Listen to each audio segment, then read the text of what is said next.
ఓం శ్రీ గణేశాయ నమః. శ్రీమాత్రే నమః. శివాయ గురవే నమః. శ్రీకృష్ణ పరబ్రహ్మణే నమః. శ్రీరామాయ నమః. శ్రీ గురుభ్యో నమః. సచ్చిదానంద రూపాయ విశ్వోత్పత్యాదిహేతవే తాపత్రయ వినాశాయ శ్రీకృష్ణాయ వయం నమః. మోహనవాణి ఛానల్ ద్వారా ఈ వీడియోని వీక్షిస్తూ ఉన్నటువంటి భక్తామ తల్లులకు తండ్రులకు ముందుగా నా యొక్క నమస్సుమాంజలి. ఈ ఛానల్ని ఇంకా సబ్స్క్రైబ్ చేయకపోతే వెంటనే సబ్స్క్రైబ్ చేయండి. మీతో పాటు కనీసం 4-5 చేత ఈ ఛానల్కి సబ్స్క్రైబ్ చేయించి అంశం మీకు నచ్చితే ఒక లైక్ ఇవ్వండి. అలాగే మీ కామెంట్ పెట్టి కనీసం 10 మందికి పంచే ప్రయత్నం చేయండి ఈ వీడియోని అని మీతో వినమ్రంగా మనవి చేసుకుంటూ, ఈ రోజున అంశం సెప్టెంబర్ 7వ తేదీ 2025వ సంవత్సరం భాద్రపద పౌర్ణమి రోజు ఏర్పడబోయేటటువంటి సంపూర్ణ చంద్రగ్రహణం గురించి మాట్లాడుకుందాం.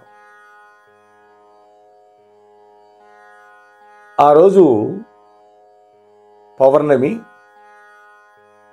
రాత్రి 9:54 నుంచి అర్ధరాత్రి 1:26 వరకు సుమారుగా 3:30 పాటు 3:30 గంటల పాటు రాహుగ్రస్త సంపూర్ణ చంద్రగ్రహణం సంభవించబోతోంది మన పురాణాల ప్రకారం.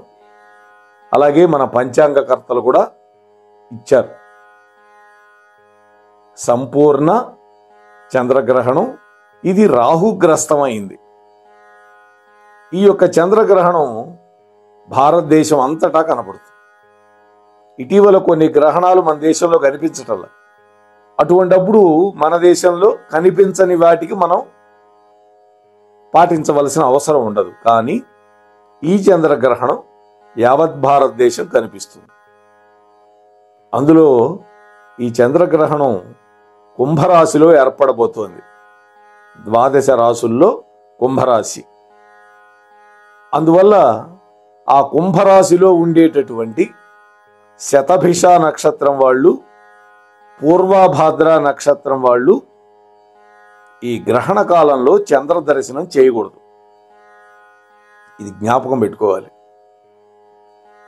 ఈ 2 నక్షత్రాల వారికి మాత్రమే దోషం చెప్పబడింది. వీళ్లతో పాటు గర్భిణీ స్త్రీలు కూడా గ్రహణాన్ని చూడకూడదు. ఇప్పటికీ ఒక నమ్మకం, గ్రహణం మొర్రితో పిల్లలు పుడుతుంటారు అని. అందుకని ఆ రోజు రాత్రి 7 గంటల లోపే లేదా 7:30 గంటల లోపే భోజనం చేసేయాలి. ఆ తర్వాత ఎటువంటి ఆహారం తీసుకోకూడదు. అయితే ఈ మినహాయింపు ఉన్నది. ఎవరెవరికి మినహాయింపు ఉంది? గర్భిణీ స్త్రీకి, 75 ఏళ్ళు దాటినటువంటి వృద్ధులకి, సూపర్ సీనియర్స్ అంటాం కదా, అటువంటి వాళ్ళకి మాత్రం, వాళ్ళకి ఏదో అనారోగ్య సమస్యలు అవి ఉంటే అటువంటి వాళ్ళు తప్ప తక్కిన ఆరోగ్యవంతులు అందరూ కూడా రాత్రి 7:30 లోపే భోజనం చేసేయాలి. ఆ తర్వాత ఏం తినకూడదు. మరుసటి రోజు ఉదయం ఇల్లు వాకిలి శుభ్రం చేసుకొని, పూజా మందిరం కూడా శుభ్రంగా పటాలన్నీ తుడిచి ఆ తరువాత పూజ చేసుకోవాలి. స్నానం చేసిన తర్వాత ఇవన్నీ చేయాలి ఉదయం. అయితే గ్రహణానికి పట్టు స్నానం, విడుపు స్నానం అని 2 ఉంటాయి. వీలైన వాళ్ళు పట్టే ముందు స్నానం చేయొచ్చు తప్పకుండా. ఎందుకంటే 9 చిల్లరకే పడుతోంది కాబట్టి స్నానం చేసి ఆ సమయంలో ఏం చేయాలి అన్నారు. అంటే గురూపదేశం పొందినటువంటి మంత్రం ఏదైతే ఉందో దానిని ఆ 3:30 గంట సేపు జపం చేసుకోవాలి. ఇంకా వేరే పనులేం చేయకూడదు. ఒకవేళ మా గురూపదేశం లేదండి, మరి మేమేం చేయాలి అనొచ్చు. నమశివాయ అంటూ శివనామం చెప్పుకోవచ్చు. లేదు శ్రీరామ జయరామ జయ జయ రామ అని రామనామం చెప్పుకోవచ్చు. కృష్ణ కృష్ణ కృష్ణనామం చెప్పుకోవచ్చు. మన ఇష్టం. అంటే మన ఇష్ట దైవం యొక్క నామాన్ని స్మరించాలి. లేదా గురూపదేశం ద్వారా సంక్రమించినటువంటి మంత్రం ఏదైనా ఉంటే ఆ మంత్రాన్ని జపించుకోవాలి ఆ గ్రహణ సమయంలో. ఎటు మంత్రజపం చేస్తున్నాం కాబట్టి ఆ 3:30 గంటల సమయం పూర్తయిన తర్వాత విడుపు స్నానం కూడా పూర్తి చేయొచ్చు. అయితే వృద్ధులు, వ్యాధిగ్రస్తులు చెయ్యకపోయినా విభూతి గనక శరీరం మీద చల్లుకుంటే స్నానం చేసిన దాంట్లో సమానం అవుతుందని పెద్దలు చెప్పారు.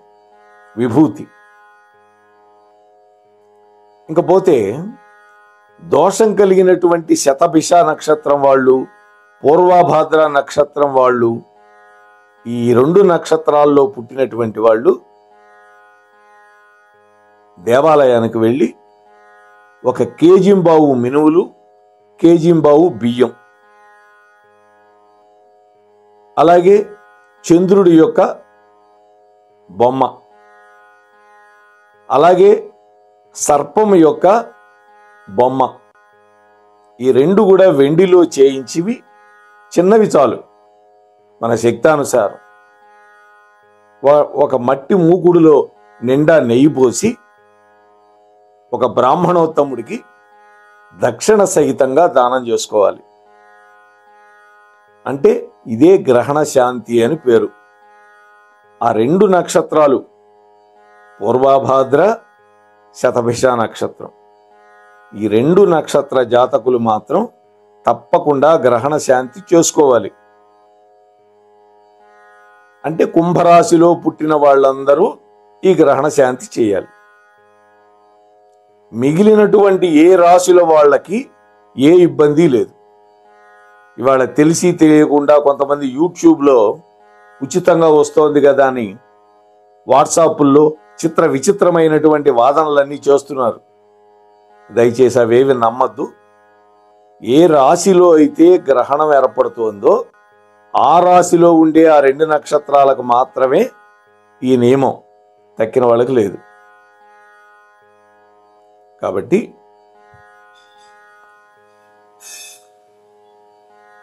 ఏడవ తేదీన శ్రీకాళహస్తి లాంటి క్షేత్రాలు తెరిచే ఉంటాయి. ఆ ఆలయాలకు మూయాల్సిన పని లేదు. ఎందుకని? అక్కడ రాహుకేతువులకి ప్రత్యేకంగా పూజలు జరుగుతాయి. అందుకని అక్కడ శివుడికి ఎప్పుడూ అర్చనలు జరుగుతూ ఉంటాయి. ఆ దేవాలయాన్ని మూసే పని లేదు.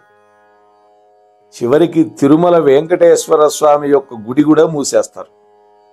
ఇప్పటికే 7వ తేదీ నాటి ఆర్జిత సేవలన్నీ రద్దు చేస్తున్నామని మెసేజ్లు కూడా వచ్చాయి. కాబట్టి ఒక్క కాళహస్తి ఆలయంలో ఆ నియమం లేదు.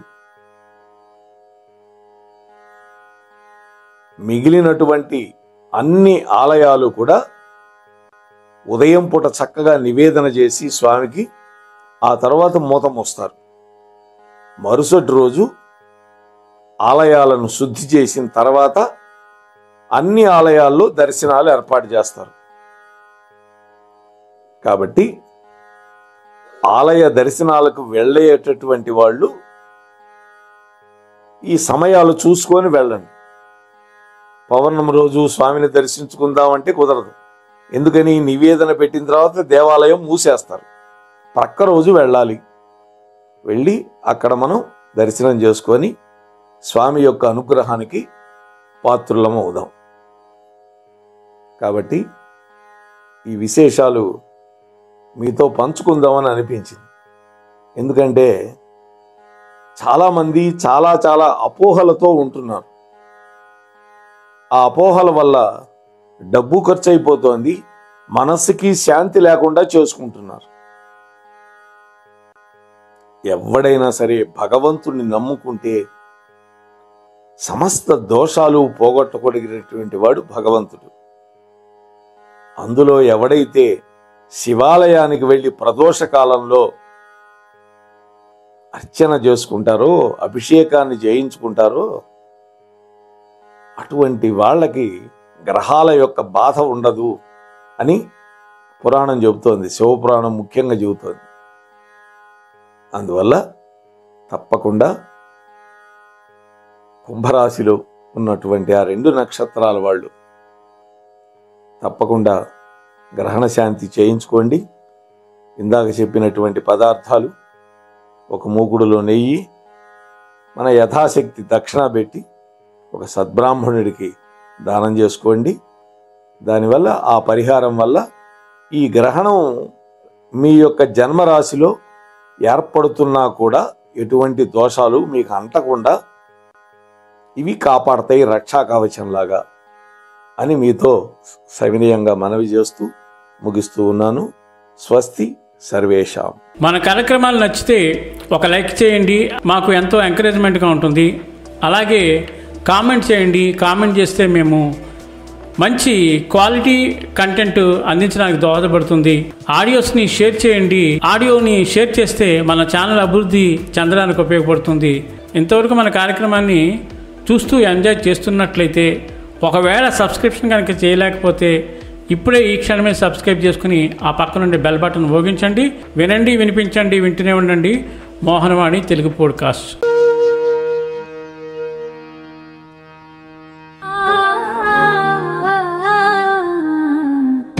మోహనవాణి.